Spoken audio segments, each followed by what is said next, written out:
Selamat datang kembali di seri HTML untuk channel web programming Unpas bersama saya Sandi Kagali. Pada video ini, kita akan mulai menuliskan kode HTML untuk membuat web yang sangat sederhana sekali.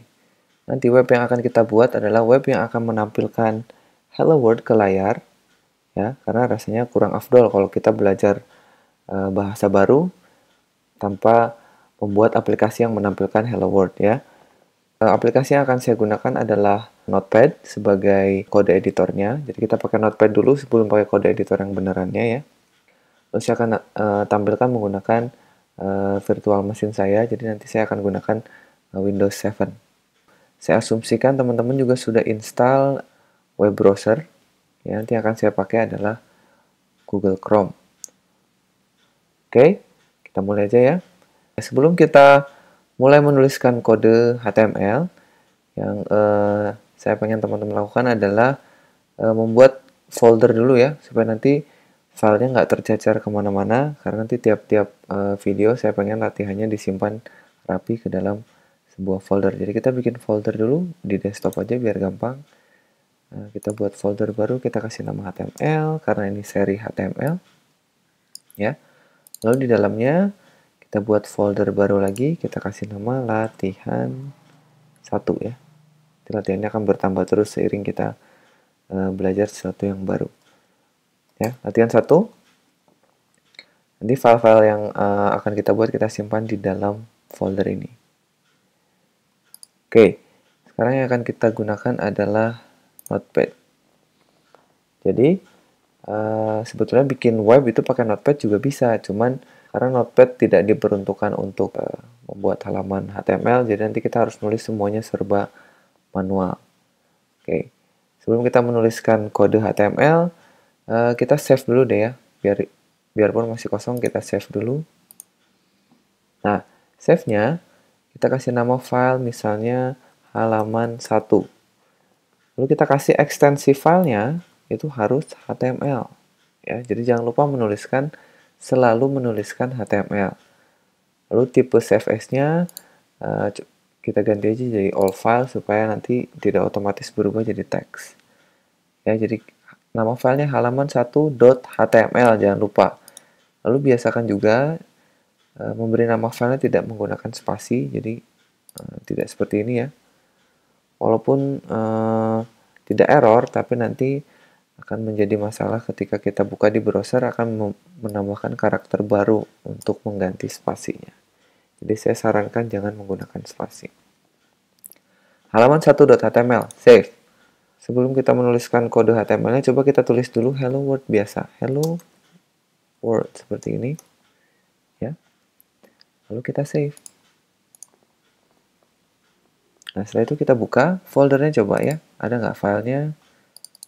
Nah, ini ada. Coba kita lihat di browser. Kalian bisa double klik filenya.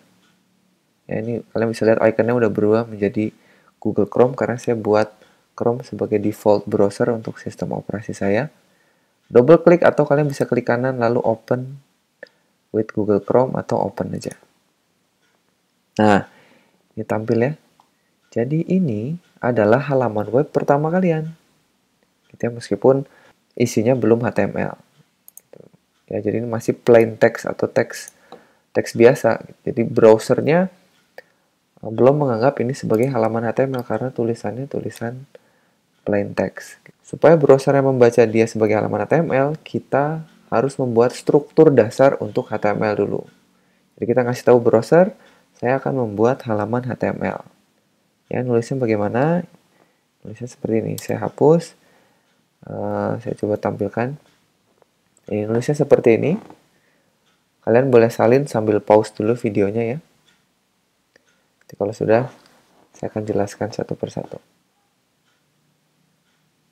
Oke, saya anggap kalian sudah mengetikkan ini semua. Saya akan bahas di baris pertama. Ini kalian harus menuliskan apa yang disebut dengan doctype. Ya, nulisnya begini, kurung siku, tanda seru, doctype, HTML. Ini untuk ngasih tahu, berfungsi untuk ngasih tahu si browser saya akan membuat HTML menggunakan versi berapa. Gitu ya. Kalau kalian menuliskannya seperti ini artinya kalian akan menuliskan HTML versi 5 atau versi yang paling baru, ya.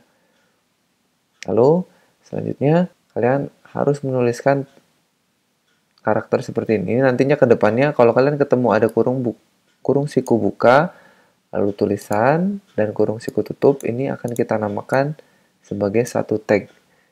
Ya, jadi ini akan saya sebut dengan tag HTML, terus yang di bawahnya adalah tag head. Oke, kebanyakan tag-tag yang ada di dalam HTML ini berpasangan ya, ada tag pembuka dan ada tag penutupnya. Apa bedanya? Tag penutup itu ada slash-nya. Jadi ini tag pembuka HTML, tag penutup HTML. Oke, ini jadi tag pembungkus dasarnya adalah tag HTML. Di dalamnya terdapat dua tag utama. Yang pertama tag head, berpasangan ya, ada pembuka, ada penutup. Yang kedua ada tag body. Jadi apapun yang akan kalian tuliskan, nantinya harus berada di dalam tag head atau di dalam tag body. Jadi nggak boleh ada di antaranya. Dan yang nantinya akan tampil di halaman webnya itu adalah yang kalian tuliskan di dalam body. Di sini. Jadi kalau menulis hello world tadi, kita bisa tulis di sini. Hello world. Sudah. Coba kalau sudah ditulis, kita coba save. Ya, lalu kembali ke browser, kita refresh. Tampilannya sama persis ya kayak tadi ya, tapi bedanya sekarang browsernya tahu yang akan ditampilkan adalah halaman HTML. Meskipun tetap masih ada yang kurang, browsernya tidak tahu ini hello world ini akan ditampilkan sebagai apa. Ya, dia akan lagi-lagi akan menampilkannya sebagai plain text. Dia nggak tahu ini akan ditampilkan sebagai apa, paragraf kah? Akan ditampilkan sebagai heading kah? Atau link? Atau apa, nggak tahu ya. Contohnya kalau gini, kalau saya tambahkan lagi satu baris, misalkan saya kasih enter 2 kali, terus saya tulis, selamat datang di kuliah pemrograman web.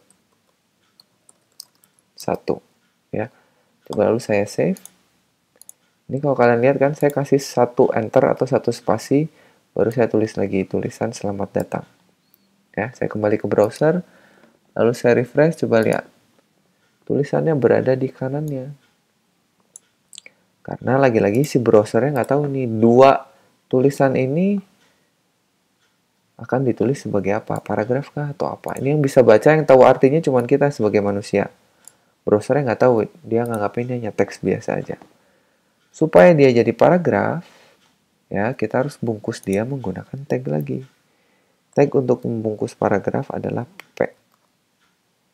Nanti detailnya kita bahas di video selanjutnya lah. Tag apa saja yang akan ada di body, tag apa saja yang boleh ada di head, dan lain sebagainya. Ini juga sama, selamat datang kita bungkus pakai tag paragraf. Jangan lupa pembuka tanpa slash, penutup dengan slash. Oke, kita save.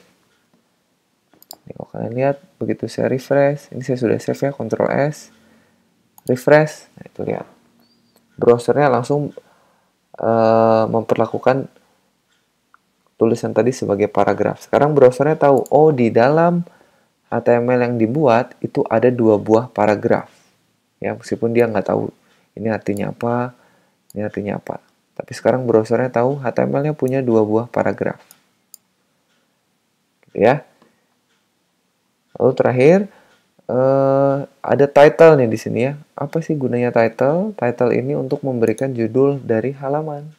Jadi kalau saya tulis di sini pemrograman web 1, lalu saya save, Ctrl S, lalu kembali ke browser, saya refresh, saya lihat, di halamannya tidak berubah apa-apa, tapi kalau kalian lihat di tabnya, itu sekarang berubah judulnya. Jadi kalau kalian masuk ke sebuah website, mau itu apa Facebook, Google, Yahoo, kalian lihat di atasnya ada tulisan sesuatu, itu berarti hasil dari menuliskan di dalam tag title-nya. Gitu ya. Jadi selamat, ini adalah website sederhana pertama kalian. Ya, nanti di materi selanjutnya kita akan bahas tag apa saja sih yang boleh ada di body, ya, dan tag apa saja yang boleh ada di head. Lalu struktur dari tag itu sendiri. Jadi nanti tag itu boleh punya yang namanya property, ya, atau atribut. Ya, di tag P punya atribut apa aja, tag body punya atribut apa aja, kita bahas ya. Tapi nanti di materi selanjutnya itu kita sudah tidak lagi menggunakan Notepad, kita akan pakai kode editor. Yang akan saya pakai adalah Sublime Text. Jadi nanti akan ada satu video dulu dimana kita mungkin sama-sama download dulu, lalu install. Kita coba cara pakainya dengan singkat lah gitu. Baru selanjutnya kita bahas HTML lagi lebih lanjut. Ya, sampai di sini dulu mungkin materi untuk dasar HTML ini. Sampai ketemu lagi di materi berikutnya.